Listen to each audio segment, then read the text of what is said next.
La DPJ intervient auprès des enfants dont la sécurité et ou le développement est compromis.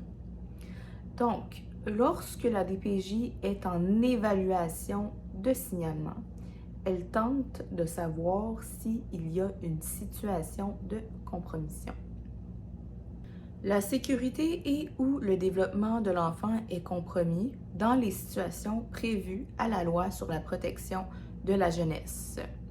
Je vous donne quelques exemples, les grandes lignes.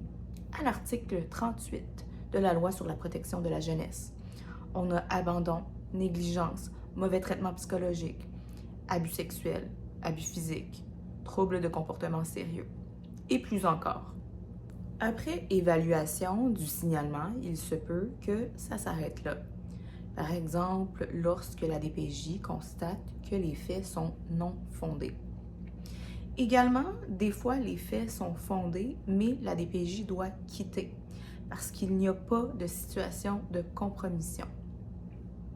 À l'étape de l'évaluation, je vous conseille d'être respectueux. Ça va vous aider devant le juge plus tard s'il y a lieu. Je vous conseille d'être transparent, de ne pas mentir ou d'inventer des histoires. Lorsque vous manquez de transparence, que vous avez l'air de mentir ou que vous avez l'air louche, ça ne va pas bien se passer devant le juge plus tard s'il y a lieu.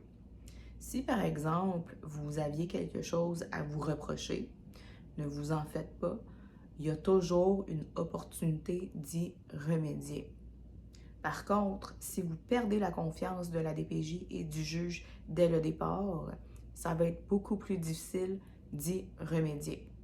Si vous n'avez absolument rien à vous reprocher, vous allez simplement le dire à la DPJ avec des preuves au soutien. Vous allez tenter de rassurer la DPJ. Si la DPJ n'est pas rassurée, éventuellement, il va falloir rassurer le juge.